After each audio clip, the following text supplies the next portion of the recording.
children, welcome to my YouTube channel. I am Bhumika. I am going to learn with you. Chapter number 9 is Up You Go.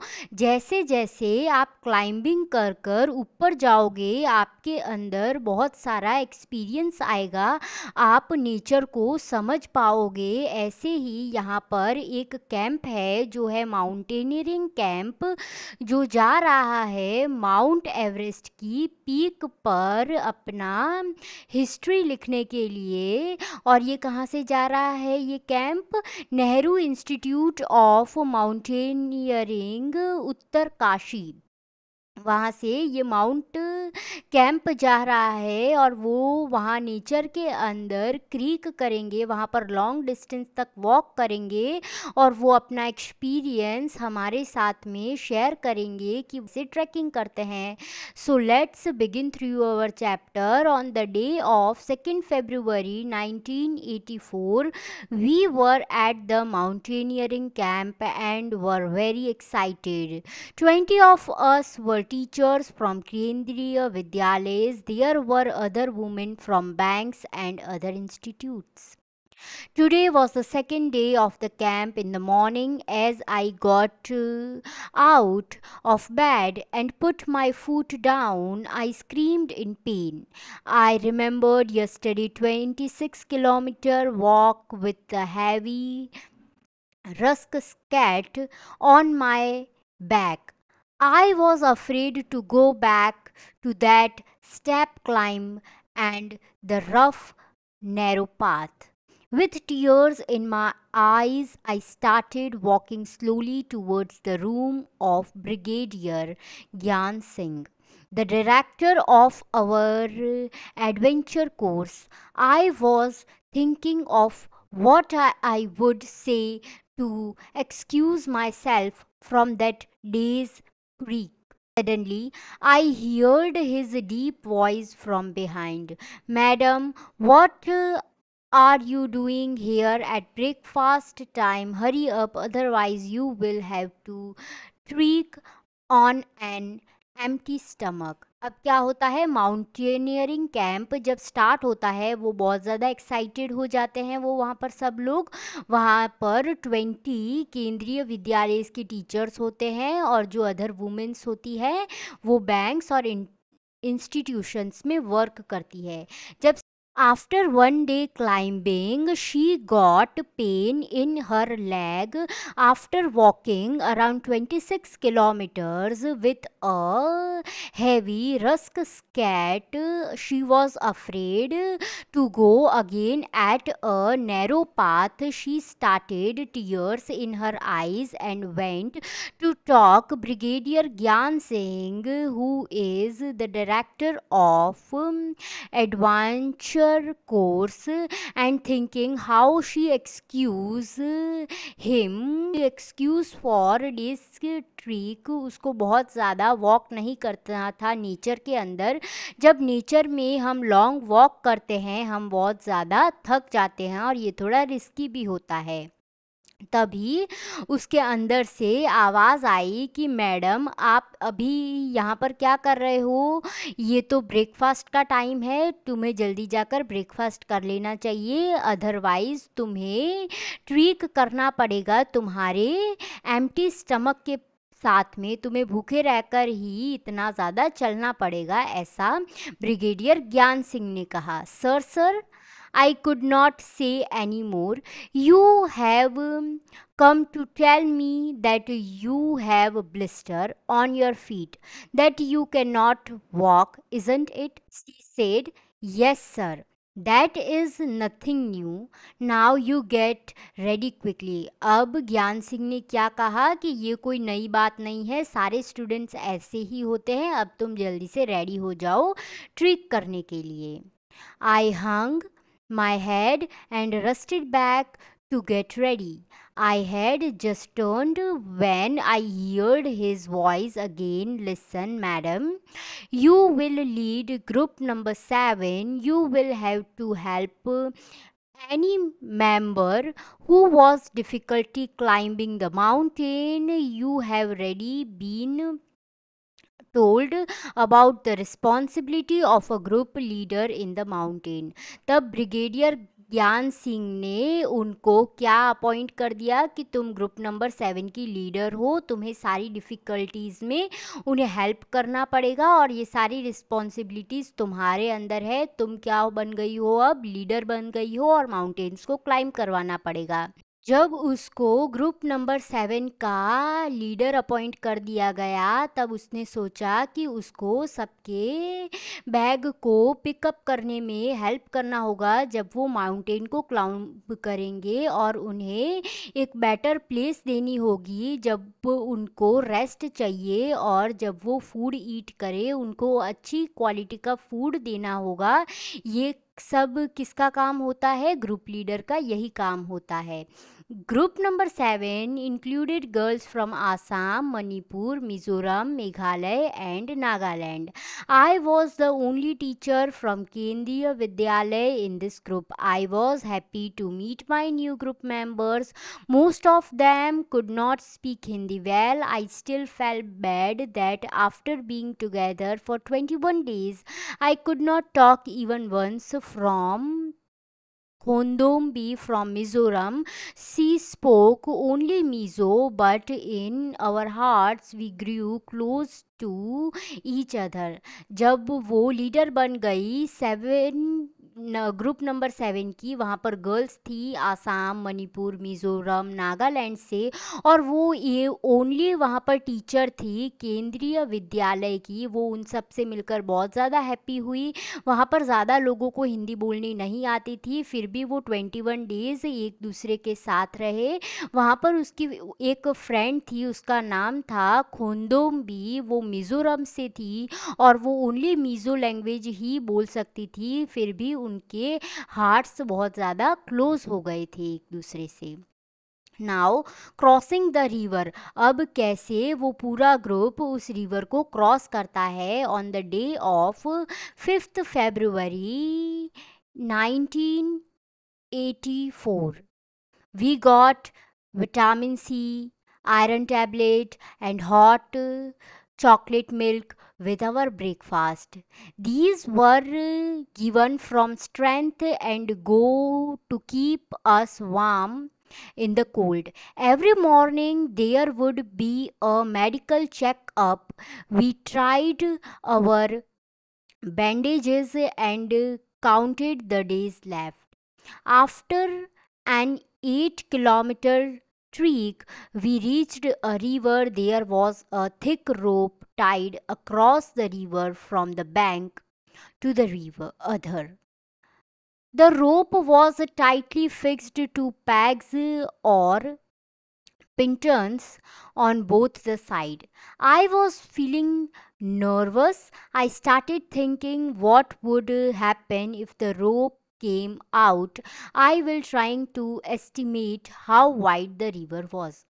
उन्होंने उस river को cross करने से पहले vitamin C और iron के tablets लिए और हॉट चॉकलेट मिल्क उनके ब्रेकफास्ट के साथ में ले लिया, क्योंकि वहाँ पर उनको स्ट्रेंथ की ज़रूरत होगी, वहाँ पर उनको माइटी रहना पड़ेगा। टैबलेट्स ली ताकि वो जो सराउंडिंग में वेदर है वो कोल्ड है और उनकी बॉडी को वो वार्म रखेगा।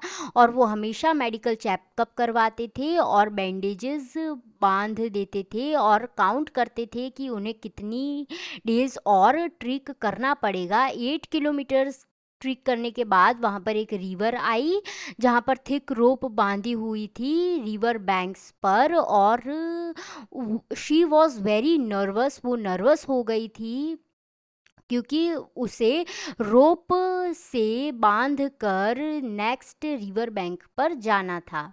Our instructor tied a rope around his waist and put a sling type of hook in it. He then put the sling on the thick rope tied across the river. Walking through the icy water, he went to the other side. No one was ready to step into the fast flowing river anymore, was pushing each other to go first. I stood last in the line, hoping that no one would see me, and I knew there was no escape now.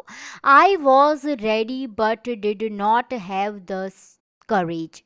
Sir could guess my fear. He called out loudly, "Three cheers for Sangeeta, madam," and someone had gently pushed me into the water.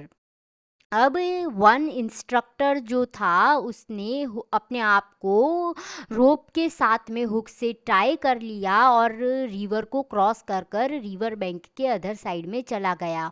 और वहाँ पर वो water कैसा था, बहुत ज़्यादा आइसी था, बहुत ज़्यादा ठंडा था। और जब दूसरा कोई जा नहीं पा रहा था तब वन इंस्ट्रक्टर ने उनकी तरफ देखकर कहा कि संगीता के लिए अब तुम क्लैप करो, क्योंकि संगीता अब रिवर को क्रॉस कर कर जाने वाली है। और उसको बाद में वाटर के अंदर पुश कर दिया गया। I felt as if my feet was frozen. I started shivering. My teeth was chattering as I walked further in the river, got deeper, and slowly the water reached up to my neck. In the middle of the river, I lost my balance and started slipping. Rope slipped from my hands. I started shouting for help. जब उनके feet बहुत ज़्यादा ठंडे हो गए, उनके teeth shattering करने लगे और उनको रोप से बांधकर रिवर के अंदर डाल दिया गया। और रिवर इतना ज़्यादा डीप था कि उनके नेक तक वाटर आ गया था और उनका बैलेंस बिगड़ने ही वाला था। तब किसी ने, इंस्ट्रक्टर ने उनसे आवाज़ लगाई कि तुम्हें रोप को टाई कर कर रिवर बैंक पर जाना होगा, अदर साइड पर जाना होगा। I was sure I would be, but no, I found that I was tied with the rope to the sling. Hold the rope, hold the rope. I could hear the shout. I somehow managed to get hold of the rope and pull myself forward. Slowly, with some courage, I reached the river bank. I felt a special kind of happiness. Happiness on finishing a challenging task. Now, standing on the bank, I was calling out to the others to hold the rope tightly. I knew that this confidence was a result of facing a challenge with courage. उसने सबकी आवाज़ सुनी कि तुम रोप को hold कर कर other side में चली जाओ। उसको पता था कि रोप से वो बंधी हुई है। उसने जल्दी से अपने आप को फॉरवर्ड मूव किया और वो रिवर बैंक पर पहुंच गई। और वो वहाँ पर पहुंचकर बहुत ज़्यादा हैप्पी हुई। उसको ये चैलेंजिंग टास्क कर कर बहुत ज़्यादा हैप्पीनेस मिली और वो सबके लिए कॉन्फिडेंस लेवल बन गई थी। और सबको वो आवाज़ लगाकर कह रही थी कि अब तुम जल्दी से इस रिवर को क्रॉस कर दो। और चैलेंजेस और करेज के साथ में उसने अपना टास्क कंप्लीट किया रिवर को क्रॉस करने का। And children, if you are enjoying my videos, then do like, share and subscribe to my YouTube channel. After crossing the rivers, a new challenge had come, that rocking climbing. आपको mountain के ऊपर जब climbing करनी होती है, वहाँ पर बहुत सारे रॉक्स होते हैं, उन्हें आपको चैलेंज करना पड़ता है। So on the day of 10th February 1984, we had to climb 15 kilometers to reach Ekla village. It was at a height of 16 meters. Our Ruscat had all that we may need: rope, hook, plastic sheet, diary, torch, towel, soap, wind cheater, whistle, glucose, jaggery, chana, and some other snacks. We could see fruits and vegetables growing in the steppe field. We was Colonel Ram Singh standing on the 90-meter high. We had been told to first observe the rock fully and identify holes, places where we can put our hands and feet. Today I was not going to back out. अब after climbing 15 kilometres, जब उन्हें तेलका village पर पहुंचना था और उसकी height कितनी थी, अराउंड 1600 किलोमीटर्स, उनके साथ में रक्स स्नैक भी था जो कि बहुत ज़्यादा हैवी था और उनको चाहिए वो सारी चीज़ें वहाँ पर थी।